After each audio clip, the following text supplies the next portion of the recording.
اعلی حضرت مفتی اعظم حجت الاسلام بریلی تجھے سلام۔ السلام علیکم ورحمۃ اللہ تعالی وبرکاتہ۔ مرکز اہل سنت جامعہ رضویہ منظر اسلام کے یوٹیوب چینل ہم سبق درس نظامی میں آپ کا خیر مقدم ہے۔ پیارے بچوں، جنہوں نے اب تک ہمارے چینل کو سبسکرائب نہیں کیا ہے وہ ضرور سبسکرائب کر لیں اور بیل آئیکن یعنی گھنٹی بھی بجا دیں تاکہ ہر ویڈیو کی نوٹیفیکیشن اطلاع اپلوڈ کرتے ہی آپ تک پہنچ جائے، اور اپنے ساتھیوں سے بھی شیئر کریں، شیئر کرنا نہ بھولیں تاکہ ان کو بھی فائدہ حاصل کرنے کا موقع ملے، اور بات پسند آئے تو لائک بھی کیا کریں اور اپنے قلبی تأثر کو ضرور کمنٹ کر کے بتائیں۔ بسم اللہ الرحمن الرحیم۔ وَمِنْهَا أَيُّ وَهِيَ نَكْرَةٌ تَعُمُّ بِالصِّفَةِ فَإِنْ قَالَ أَيُّ عَبِيدِي ضَرَبَكَ فَهُوَ حُرٌّ فَضَرَبُوهُ عَتَقُوا جَمِيعًا وَإِنْ قَالَ أَيُّ عَبِيدِي ضَرَبْتَهُ فَهُوَ حُرٌّ لَا يَعْتِقُ إِلَّا وَاحِدٌ قَالُوا لِأَنَّ فِي الْأَوَّلِ وَصَفَهُ بِالضَّرْبِ فَصَارَ عَامًا بِهِ وفي الثاني قطع الوصف عنه وهذا الفرق مشكل من جهة النحو لأن في الأول وصفه بالضاربية وفي الثاني بالمضروبية إلى آخر العبارة۔ آج کے سبق میں صاحب توضیح لفظ ایو کو بتا رہے ہیں کہ ایو جو ہے وہ بھی الفاظ عام سے ہے۔ ایو نکرہ کے لیے وضع کیا گیا ہے، اصل میں نکرہ ہے جو تعین و خصوص کے لیے موضوع ہوتا ہے، خصوص کے لیے موضوع ہوتا ہے۔ اس کے اندر عموم جو ہوتا ہے وہ صفت کے اعتبار سے ہوتا ہے۔ عموم صفت سے بھی مراد یہاں پر صفت نحوی نہیں ہے کہ جس کو موصوف صفت ہم کہتے ہیں، بلکہ صفت سے مراد مطلقاً معنی سے موصوف ہونا ہے، کیونکہ ایو کے بعد جو جملہ مذکور ہوتا ہے وہ کبھی ایو کی صفت واقع ہوتا ہے تو کبھی ایو کی خبر بھی واقع ہوتا ہے۔ تو خبر سے متصف ہونا، خبر کا معنی اس کے اندر پایا جانا، یہ بھی کہا جائے گا کہ یہ اس معنی سے موصوف ہے۔ تو یہاں پر صفت سے مراد صفت نحوی نہیں ہے بلکہ صفت وصف معنوی مراد ہے۔ تو نکرہ لفظ ایو جو ہے وہ بھی الفاظ عام سے ہے کیونکہ وہ نکرہ ہے اور صفت کی بنا پر وہ عام ہو جاتا ہے۔ لہذا اگر کسی شخص نے کہا ایو عبیدی ضربک فہو حر، میرے غلاموں میں سے جو تجھے مارے یا جس نے تجھے مارا تو وہ آزاد ہے، یہاں پر لفظ ایو موجود ہے اور یہ مضاف ہے اس صورت میں عبید کی جانب۔ اگر ایو کی اضافت نکرہ کی جانب ہو تب تو اس کا نکرہ ہونا بالکل ظاہر ہے، اور جس صورت میں یہ مضاف ہو معرفہ کی جانب تو معرفہ کی جانب اضافت کے وقت میں اس سے مراد واحد مبہم ہوتا ہے، واحد غیر معین۔ تو اب ایسی صورت میں وہ واحد مبہم جتنے آحاد ہیں، جتنے بھی افراد ہیں، ان میں سے ہر ایک کی صلاحیت رکھتا ہے علی سبیل البدل کہ کوئی بھی مراد ہو سکتا ہے۔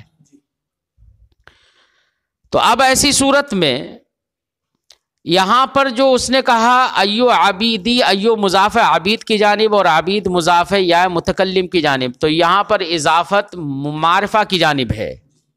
کس کی جانب ہے؟ معرفہ کی جانب اضافت ہے۔ تو اب اس سے مبہم مراد ہوگا، کیا ہوگا؟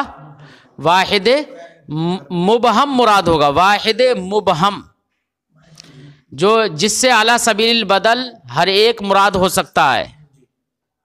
تو اب معنی ہوگا ایو عبیدی ضربک فہو حر، میرے غلاموں میں جس نے تجھے مارا وہ آزاد ہے، اب اتفاق یہ ہے کہ سب نے مارا. کیا مارا؟ سب نے مارا. تو سب آزاد ہوں گے فرماتے ہیں. کیا ہوں گے؟ اب آپ کہیں گے کہ یہ تو واحد مبہم کے لیے موضوع تھا، واحد مبہم اس سے مراد تھا. تو ہم کہیں گے کہ یہاں پر بھی وحدت ختم نہیں ہوئی ہے، کیونکہ سب نے مارا ہے علی سبیل الانفراد. تو ہر ایک فی حد ذاتی ہی منفرد ہے. کیا ہے؟ فی حد ذاتی ہی منفرد ہے. تو تمام نے مارا ہے، تو اس کا مطلب یہ ہرگز نہیں ہے کہ تمام نے علی سبیل الاجتماع ایک وصف ایک ضرب کو انجام دیا. ایسا نہیں ہے، ہر ایک نے اپنی اپنی ضرب انجام دی ہے. تو وحدت اور انفرادیت بھی ہے اس کے اندر، اور عموم بھی ہو گیا. بات سمجھ میں آئی؟ اس کے برخلاف اگر کسی شخص نے کہا ایو عبیدی ضربتہ، کیا کہا؟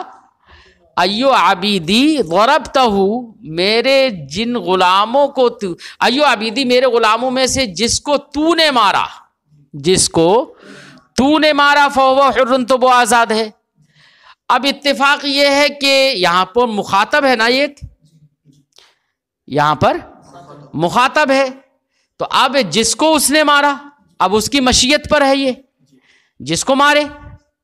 اب اس نے بالترتیب اگر مارا، سب کو مارا چاہے بالترتیب مگر مارا، بالترتیب مارا، تو اولن جس کو مارا ہے وہ آزاد ہوگا.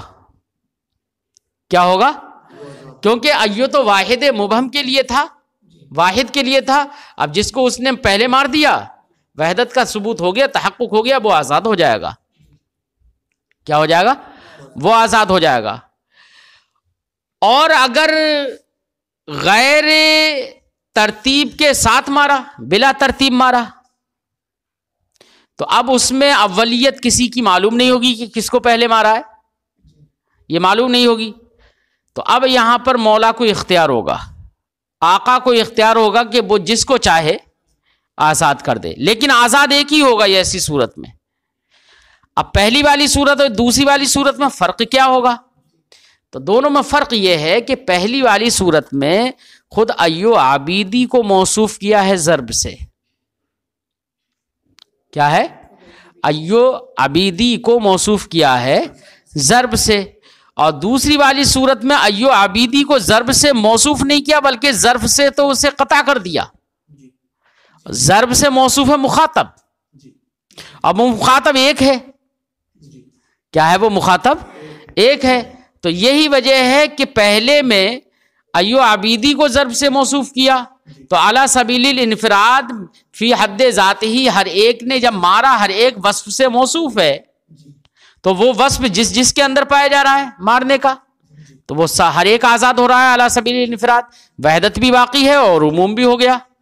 دوسری والی صورت میں چونکہ ضرب سے موصوف ہے مخاطب، وہ ہے ایک.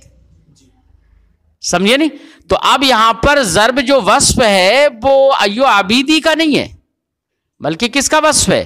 مخاطب کا. اب مخاطب جس کو پہلے مارے گا وہ آزاد ہوگا، اس کو تو اختیار ہوگا جس کو چاہے پہلے مارے. بات سمجھ میں آئی؟ یہ دونوں کے درمیان فرق ہے. لیکن صاحب شرح فرماتے ہیں کہ یہ فرق جو ہم نے بتایا ہے کہ ایو عبیدی میں ضرب سے ایو عبید کو موصوف کیا ہے، ضاربیت سے موصوف ہے، اس لیے وہاں پر اعلی سبیل انفراد ہر ایک موصوف ہو جائے گا، برخلاف دوسرے کے کہ اس میں وصف سے اس کو قطع کیا گیا ایو عبید کو، کیونکہ مخاطب وہاں پر مذکور ہے، مخاطب کی طرف ضرب کی نسبت ہے. تو صاحب شرح فرماتے ہیں نحو کے طریقے پر یہ فرق مشکل ہو جائے گا. کیوں؟ اس لیے کہ نحو میں تو اسے موصوف کہیں گے جو بھی صفت سے موصوف ہو، جس کے اندر بھی معنی پایا جاتا ہو.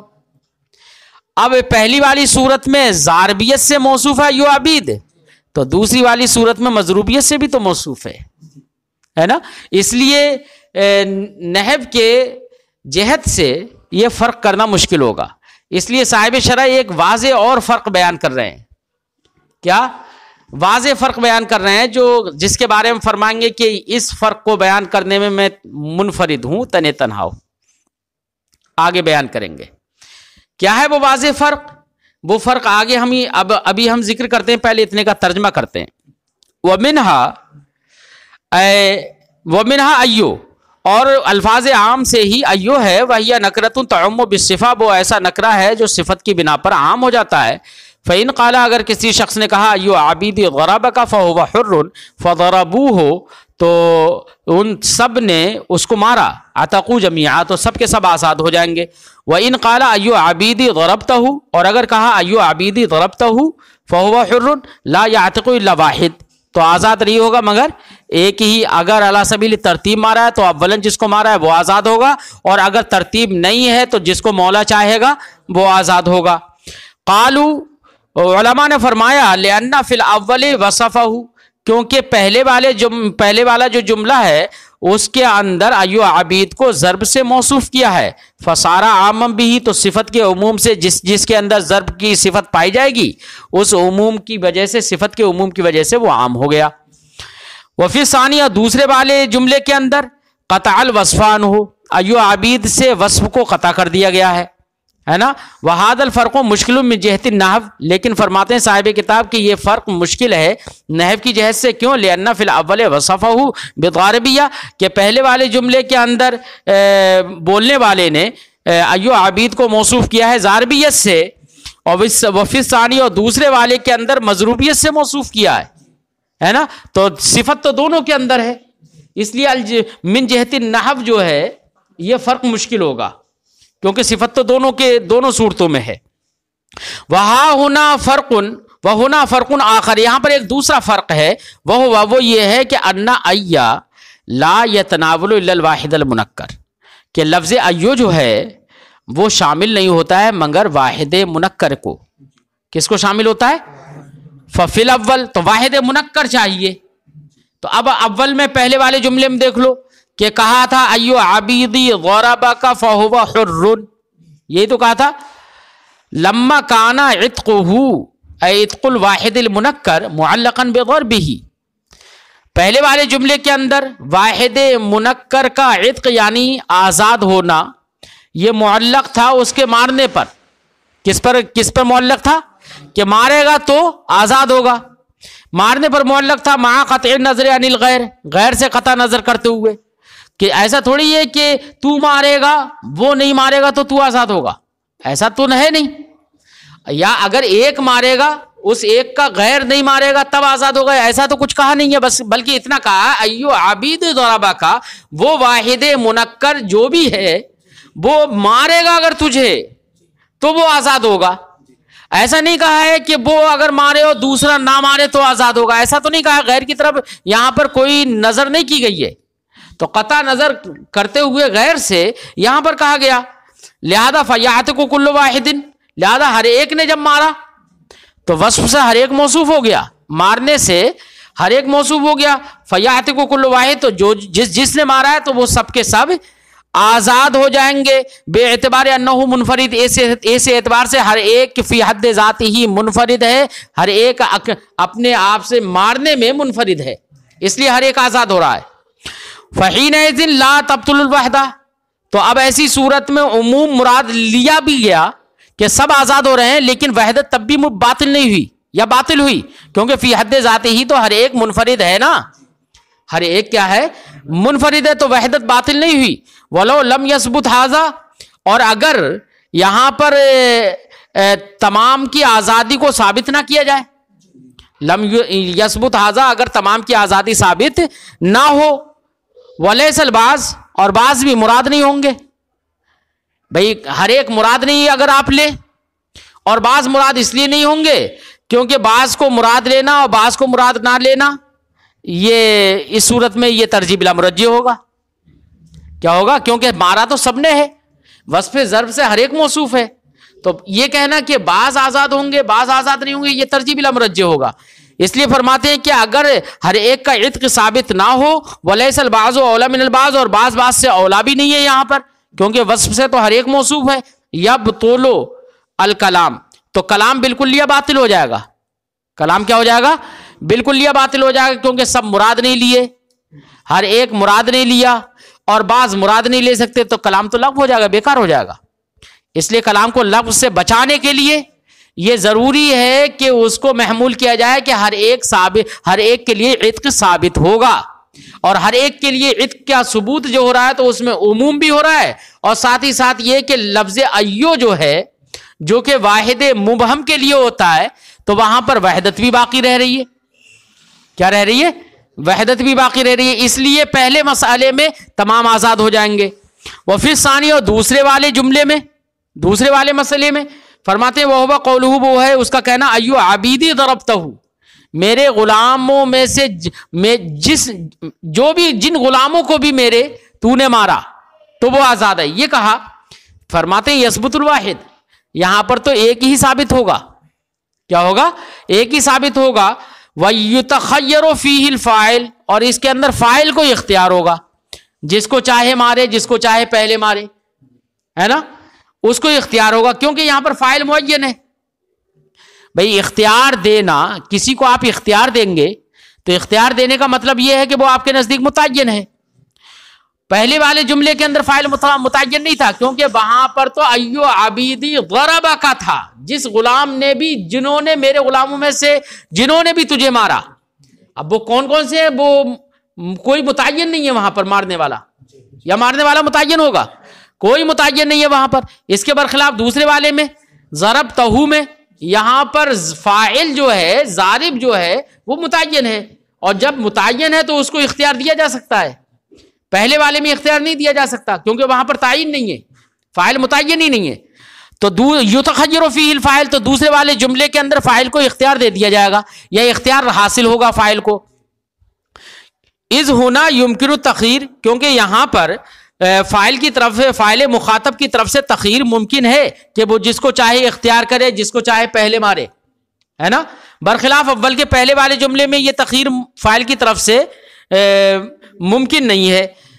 یہ ایسے ہی ہے جیسے کہ حدیث پاک میں فرمایا گیا ایما احاب دوبغا فقط طہورا، جس چمڑے کو بھی دباغت دے دی جائے، اب دے دی جائے، وہ دباغت دینے والا کون ہے معلوم ہے؟ متعین نہیں ہے نا، مجہول ہے۔ جب مجہول ہے تو یہاں پر اختیار نہیں دیا جائے گا کہ تجھے دباغت دینے والے نے جس چمڑے کو دباغت دینا اختیار کیا اولن تو اس کو تو پاک مان لیا جائے گا، اور ثانین جس کو اختیار کیا اسے پاک نہیں مانا جائے گا۔ یہ یہاں پر نہیں کہا جا سکتا ہے، کیوں؟ اس لیے کہ یہاں پر فاعل متعین نہیں ہے، لہذا یہاں پر یہ حکم ہوگا کہ وہ دباغت دینے والا چاہے کوئی بھی ہو، جو بھی شخص دباغت دیتا رہے گا، وصف دباغت پایا جاتا رہے گا، لہذا وہ چمڑا پاک ہوتا رہے گا۔ لہذا ایک نے ایک چمڑے کو دباغت دی، وہ پاک ہو گیا، دوسرے نے دوسرے کو دباغت دی، وہ بھی پاک ہو گیا، تیسرے نے تیسرے کو دباغت دی، وہ بھی پاک ہو گیا۔ تو اس لیے اس حدیث پاک کا حکم یہ ہوگا، اور فقہا کا قول بھی یہی ہے کہ جس چاہے دباغت دینے والا کوئی بھی ہو، جس چمڑے کو دباغت دی جائے گی وہ پاک ہوتا چلا جائے گا۔ فرماتے ہیں کہ یہ ایسے ہی ہے جیسے کہ نبی کریم صلی اللہ علیہ وسلم کا یہ فرمان ایما یہاب دوبغا فقط طہورا، ہذا نظیر الاول، یہ ایو عبیدی ضربہ کا کی نظیر ہے بالکل۔ کیوں؟ فإن طہارتہ متعلقۃ بدباغتہ، کیونکہ ہر چمڑے کی دباغت جو ہے، طہارت جو ہے وہ متعلق ہے اس کی دباغت سے، خود اس کی دباغت سے، من غیر ان یکون لہ فاعل معین، بغیر اس کے کہ اس کے کوئی فاعل معین ہو، کوئی فاعل معین ہے ہی نہیں یہاں پر۔ یمکن منہ تخیر، کے جس فاعل معین کی طرف سے تخیر ممکن ہو، ایسا کوئی فاعل ہے نہیں۔ فیدل علی العموم، تو یہ دلالت کرے گی، یہ حدیث پاک کے یہ الفاظ دلالت کریں گے کس پر؟ عموم پر، لہذا جس چمڑے کو دباغت دی جائے گی وہ پاک ہوتا چلا جائے گا۔ ونحو، ایک مثال دے رہے ہیں دوسرے والے کی نظیر، کیا؟ جیسے کسی شخص نے کہا کل ایا خبز ترید، کل ایا خبز ترید، کھا جو روٹی تو چاہے، جو روٹی تو چاہے اسے کھا لے۔ اب اس مثال میں فرماتے ہیں ھذا نظیر الثانی، یہ دوسرے کی نظیر ہے۔ کیا؟ فإن التخیر من الفاعل المخاطب ممکن ہونا، یہاں پر فاعل متعین ہے، جب متعین ہے تو اس کی طرف سے تخیر یہاں پر ممکن ہے۔ جب ممکن ہے تو اب مانا ہوگا کہ جس روٹی کو تو چاہے کھا، یعنی جس کو وہ کھائے گا بس وہی کھائے گا، اس کے علاوہ دوسری نہیں کھائے گا، یہاں پر یہ مانا ہوگا، تو جس کو بھی وہ کھا لے۔ فرماتے فلا یتمکنو من اکل کل واحد، تو اب یہ شخص ہر ایک روٹی کھانے پر قدرت نہیں رکھے گا اس قول کی بنا پر، بل اکل واحد، بلکہ ایک ہی روٹی کھانے پر قدرت رکھے گا، لیکن یتخیر فیہ المخاطب، لیکن اس ایک روٹی کے کھانے میں یہاں پر فاعل کو اختیار دے دیا جائے گا کہ جس روٹی کو چاہے گا اسے کھا لے گا، سمجھے نہیں؟ تو یہاں پر ایک کے اندر کھانے کی اجازت ہے نا، اسے ہر ایک روٹی کھانے کی اجازت تو نہیں ہے، ہاں وہ ایک غیر معین ہے، وہ جس کو چاہے اختیار کر لے، اسے اختیار دے دیا گیا۔ تو یہ نظیر ہے بالکل دوسرے والے کی، کیا ایو عبیدی ضربتہ فہو حر، جیسے وہاں پر فاعل متعین و مخاطب متعین تھا، اس کی طرف سے اختیار تھا، ویسے یہاں پر بھی اختیار ہے، بالکل دونوں میں نظیر ہو گئی۔ فرماتے ہیں فإن التخيير من الفاعل المخاطب ممكن هنا فلا يتمكن من أكل كل واحد بل أكل واحد لكن يتخير فيه المخاطب، ومثل هذا الكلام للتخيير في العرف، اور اس جیسے کلام عرف میں تخییر کے لیے ہوتے ہیں جہاں پر مخاطب معین ہو، جہاں پر مخاطب معین نہ ہو تو وہاں پر تخییر کے لیے عرف میں بھی نہیں ہوتے ہیں۔ اس لیے یہ مثالیں اس لیے دی تاکہ مذکورہ مثالوں کی یہ تائید بن جائیں۔ لہذا پہلے والے جملے میں ایو عبیدی ضربک فہو حر میں سب نے اگر مارا ہے تو سب آزاد ہو جائیں گے۔ اب آپ کہیں گے کہ وحدت کہاں رہی؟ ایو تو وحدت کے لیے آتا ہے، تو ہم کہیں گے کہ فی حد ذاتی ہی ہر ایک واحد ہے، منفرد ہے نا۔ اور دوسرے والے جملے میں ایو عبیدی ضربتہ، وہاں پر فاعل متعین ہے، اس کی طرف سے تخییر ممکن ہے، لہذا وہ جس کو چاہے گا مارے گا، اختیار کرے گا، تو جس کو اولن مارے گا وہ آزاد ہو جائے گا، اور اگر کوئی ترتیب نہیں رکھی ہے اس نے تو مولا جس کو چاہے گا اسے آزاد کر دے گا، لیکن آزاد ایک ہی ہوگا دوسرے والے صورت میں۔ دونوں فرق سمجھ میں آ گیا؟ فرق کا خلاصہ کیا ہے کہ پہلے کے اندر فاعل معین نہیں تھا جس کو اختیار دیا جاتا، دوسری والی صورت میں مخاطب متعین ہے، فاعل متعین ہے، لہذا اس کو اختیار دیا جا سکتا ہے، اور عرف میں اس جیسی مثالیں اختیار کے لیے ہوتی ہیں۔ بات سمجھ میں آ گئی؟ وَمِنْهَا من، اور الفاظ عام ہی سے لفظ من بھی ہے ایک۔ من کیا ہے؟ من جو ہے لفظ، یہ کبھی خاص بھی واقع ہوتا ہے۔ کیا ہوتا ہے؟ کبھی خاص واقع ہوتا ہے۔ من کے اندر یہ چیز ہے کہ من کبھی شرط کے لیے ہوتا ہے، کبھی استفہام کے لیے ہوتا ہے، کبھی موصولہ ہوتا ہے، کبھی موصوفہ ہوتا ہے نا۔ لیکن من جب شرطیہ یا استفہامیہ ہو تو ایسی صورت میں وہ عام ہوگا، لفظ من کیا ہوگا؟ عام ہوگا، ذوی العقول کے لیے، ذوی العقول کے لیے بولا جاتا ہے۔ جیسے کہ کہا جائے من جاءنی فلہ درہم، ایسے ہی من فی الدار فلہ درہم بولا جاتا ہے۔ تو من جاءنی فلہ درہم، تو من عام ہے نا، تو جو بھی آئے گا اس کے لیے درہم ہوگا، عموم ہو گیا نا۔ تو یہ شرط کے لیے ہو گیا، اور من فی الدار کون ہے گھر میں، یہ استفہام کے لیے ہو گیا۔ تو ہر ایک ذوی العقول میں عام ہوگا یہ۔ اس کے برخلاف جو نکرہ وہ من موصوفہ ہو یا من موصولہ ہو تو وہ کبھی ذوی العقول کے لیے بھی عموم ہوتا ہے اس میں، اور کبھی خصوص بھی ہوتا ہے، یعنی کبھی یہ دونوں خاص بھی ہوتے ہیں اور بعض مراد ہوتے ہیں، اور کبھی عموم بھی ہوتا ہے، موصولہ اور موصوفہ ہونے کی صورت میں عموم ہوتا ہے۔ یہ تو بہت مشہور بات ہے کہ من موصولہ وغیرہ میں عموم ہوتا ہے نا۔ اور رہا یہ کہ خصوص بھی ہوتا ہے، بعض بھی مراد ہو جاتے ہیں، جیسے اس کی مثال میں اللہ رب العزت کا ایک فرمان صاحب کتاب نے ذکر کیا ہے۔ کیا؟ اللہ نے ارشاد فرمایا وَمِنْهُمْ مَنْ يَسْتَمِعُونَ إِلَيْكَ وَمِنْهُمْ مَنْ يَنْظُرُ إِلَيْكَ۔ منافقین میں سے کچھ تو ایسے ہیں جو آپ کی بات کی طرف کان رکھتے ہیں، ہے نا، اور کچھ ایسے ہیں جو آپ کی طرف صرف دیکھتے ہیں، ہے نا، دیکھنے آتے ہیں صرف۔ تو یہاں پر من یستمعون الیک سے بعض مراد ہیں، سب مراد نہیں ہے، ہے، اور من ینظر الیک سے بھی بعض ہی مراد ہے۔ فرماتے ہیں بہرحال من جو ہے وہ الفاظ عام سے ہے، من اگر استفہامیہ ہو یا شرطیہ ہو تب تو عام ہوتا ہی ہے ذوی العقول میں، اور من اگر موصولہ ہے تو کبھی کبھی وہ خاص ہوتا ہے لیکن عام طور سے وہ عام ہی ہوتا ہے۔ من الفاظ عام سے ہے، یہ بتانا مقصد ہے۔ فرماتے ہیں وَمِنْهَا من وَهُوَ يَقَعُ خَاصًا، وہ کبھی خاص واقع ہوتا ہے، جیسے کہ اللہ رب العزت کے فرمان میں جبکہ وہ موصولہ ہو تو خاص واقع ہوتا ہے کبھی، جیسے کہ اللہ کے اس فرمان میں وَمِنْهُمْ مَنْ يَسْتَمِعُونَ إِلَيْكَ وَمِنْهُمْ مَنْ يَنْظُرُ إِلَيْكَ فَإِنَّ الْمُرَادَ بَعْضٌ مَخْصُوصٌ مِنَ الْمُنَافِقِينَ، یہاں پر من سے مراد بعض مخصوص منافقین ہے۔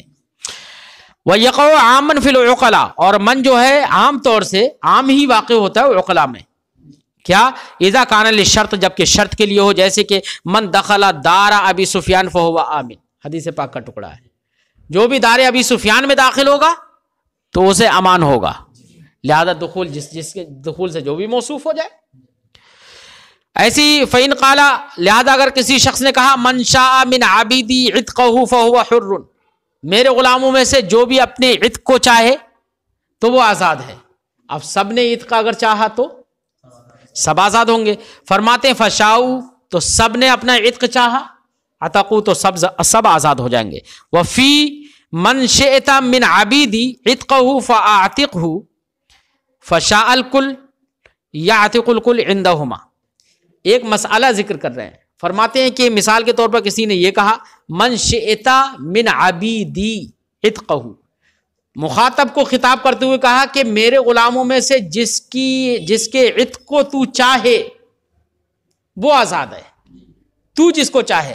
مخاطب نے سب کے عتق کو چاہ لیا، یہاں تو فاعل دیکھو مخاطب معین ہے، یاد رکھنا مخاطب معین ہے، تو اب اس نے مخاطب معین نے سب کے عتق کو چاہ لیا، سب کا عتق کی مرضی اس کی ہو گئی کہ سب آزاد ہو جائے، تو صاحبین تو فرماتے ہیں کہ سب آزاد ہو جائیں گے عموم پر عمل کرتے ہوئے کہ من عام ہے نا۔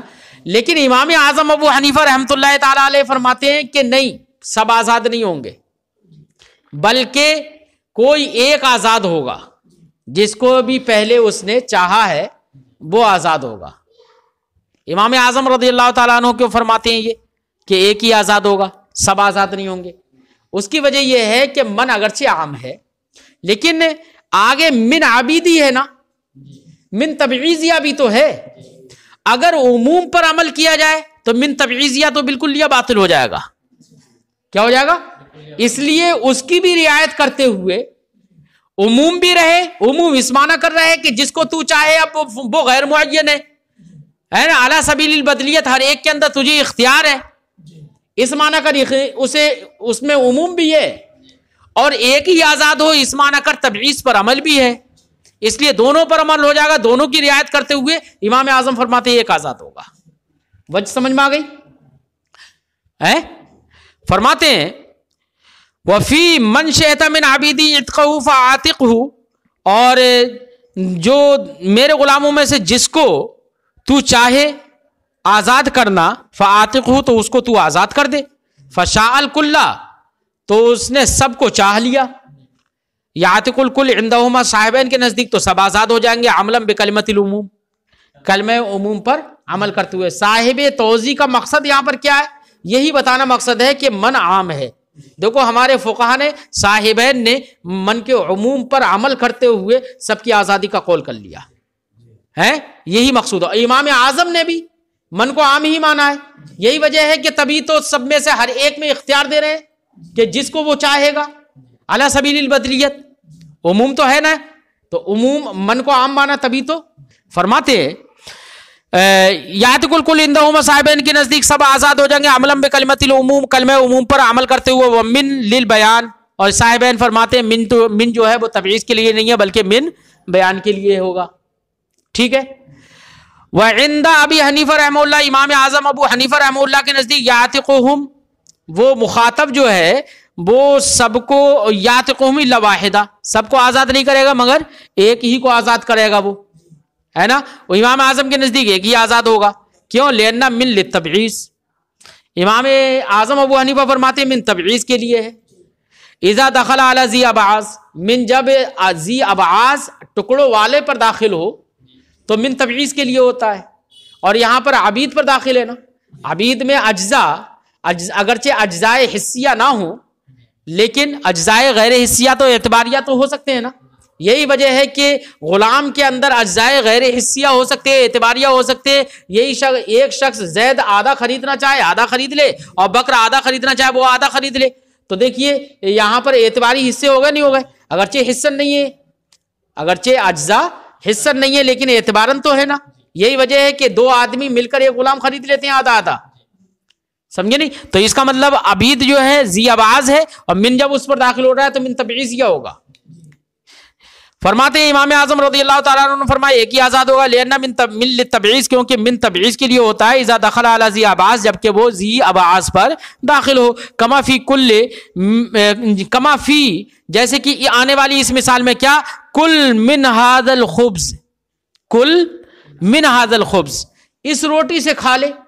تو اب خبز جو ہے وہ بھی ذی ابعاض ہے، اس میں تو حصن ابعاض ہو جاتے ہیں.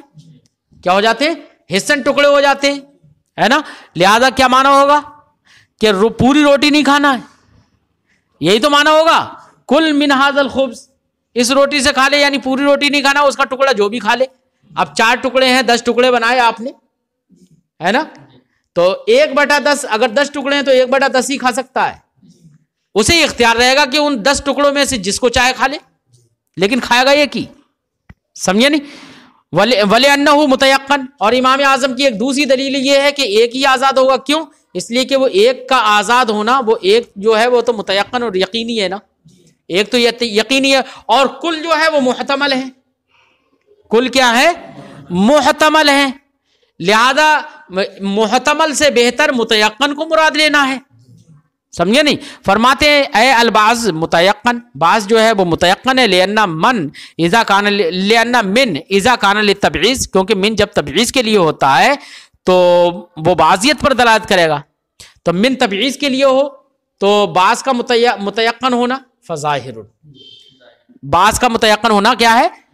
وَإِنْ كَانَ لِلْبَيَانِ، اور اگر من بیان کے لیے ہو، من بیان کے لیے ہو تو فرماتے ہیں فالبعض مراد، تب بھی ایسی صورت میں بعض ہی مراد ہوں گے، ایک ہی مراد ہوگا، کوئی ایک غیر معین، وہ ایک ہی مراد ہوگا. کیوں؟ فَإِرَادَةُ الْبَعْضِ مُتَيَقَّن، کیونکہ بھئی اگر من بیان کے لیے ہے تو معنی ہوگا کیا، من شئت من عبیدی، جس کو میرے غلام، جس کو تو چاہے. اب جس کو کس کو چاہے؟ یعنی میرے غلاموں میں سے، یعنی میرے. تو من تبعیض کے لیے نہیں بلکہ من بیان کے لیے. من جو مبہم ہے اس کا بیان کرنے کے لیے، جس کو تو چاہے آزاد. اب ایسا تھوڑی ہے کہ زید کے غلاموں کو چاہے تو آزاد کر دے گا، نہیں، میرے غلاموں میں سے جس کو چاہے گا. تو من چونکہ اگر بیان کے لیے بھی ہو تو تب بھی بعض مراد لینا تو متیقن ہوگا. ارے بھئی میرے غلاموں میں سے جس کو چاہے، یعنی میرے غلاموں سے، یہی تو مانا ہوگا نا. تو میرے غلاموں سے، تو یہ تب بھی تو من جو ہے، من سے جو اگر بعض مراد لے لیں گے، من اگرچہ بیان کے لیے ہو لیکن بعض مراد لیں گے تو بعض کا مراد لینا تو متیقن ہے نا. کوئی ایک مراد لے لیا جائے اور جو بھی مراد لیا جائے گا وہ متیقن ہو جائے گا. اس کے برخلاف سب کا مراد لینا، اب وہ سب کتنے، سمجھے نہیں. اس میں احتمال رہے گا کہ شاید یہ والے سب مراد ہیں، وہ والے سب مراد ہیں، وہ احتمال رہے گا. فرماتے ہیں فَإِرَادَةُ الْبَعْضِ مُتَيَقَّنَةٌ، تو بعض کا مراد لینا متیقنہ ہے. وَإِرَادَةُ الْكُلِّ مُحْتَمَلَةٌ، اور کل کا مراد لینا محتملہ ہے. اس لیے من اگر بیانیہ بھی ہو تب بھی بعض کا مراد لینا متیقنہ ہے، اس لیے بعض ہی کو مراد لیا جائے گا.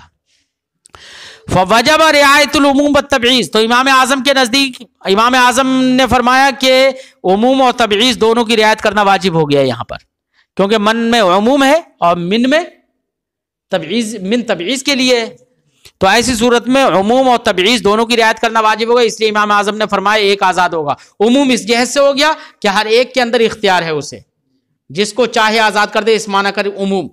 اور من تبعیض کی بنا پر یہ کہ ایک آزاد ہو رہا ہے تو دونوں پر عمل ہو گیا. فرماتے ہیں فی المسألۃ الاولی، پہلے والے مسئلے میں ھذا مراعن، یہ اس کی رعایت ہے. لأن عتق کل، معلق بمشیتہ، کیونکہ ہر ایک کی آزادی معلق ہے مخاطب کی مشیت پر یا ہر ایک کی مشیت پر، مع قطع النظر عن غیرہ، دوسرے سے قطع نظر کرتے ہوئے۔ کون سی والی مثال میں؟ ایو عابیدی ضربک فہو حر، جیسی ہے مثال ہے نا؟ تو وہاں پر ہر ایک کی آزادی اسی کی مشیت پر معلق ہے، یا بلکہ یہ کہو من شاء من عبیدی عتقہ، یہ پہلی والی مثال ہی، وہ اوپر والی نہیں، اس والی میں پہلی والی مثال۔ ارے یہاں پر دو مثالیں دی تھی نا، ایک من شاء من عبیدی عتقہ، ہر ایک غلام کی مشیت پر اس کا عتق معلق تھا، اور ایک یہ مثال دی تھی من شئت من عبیدی عتقہ۔ ان دونوں مثالوں میں پہلی والی مثال جو ہے من شاء والی مثال، فرماتے ہیں اس کے اندر تو رعایت ہے، کیوں؟ لأن عتق کل معلق بمشیتی، کیونکہ ہر ایک کیا عتق اس کی مشیت پر معلق ہے قطع نظر کرتے ہوئے غیر سے، لہذا جس نے بھی، اب آپ کہیں کہ وہاں پر معنی عموم ہے، سب آزاد ہو رہے ہیں، تو وہاں پر بعض رعایت کہاں رہی؟ وہاں پر تبعیض کی رعایت کہاں ہوئی؟ تو ہم کہیں گے کہ تبعیض کی رعایت وہاں پر ہے، کیوں؟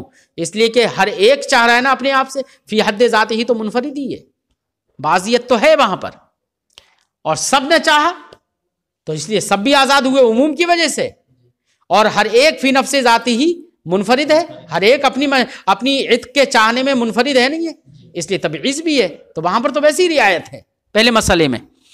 فرماتے ہیں کہ پہلی والی مسئلے میں دونوں کی رعایت ہے، کیوں؟ لأن عتق کل، کیونکہ ہر ایک کا عتق معلق ہے اس کی مشیت سے، مع قطع النظر عن غیرہ، اس سے کہ غیر سے قطع نظر کرتے ہوئے، فکل واحد بہذا الاعتبار بعض، تو اس اعتبار سے ہر ایک کیا ہے؟ بعض ہے وہاں پر، اے کل واحد مع قطع النظر عن غیرہ، ہر ایک قطع نظر غیر سے کرتے ہوئے بعض ہے مجموع کا غیر بعض ہے نہیں ہر ایک۔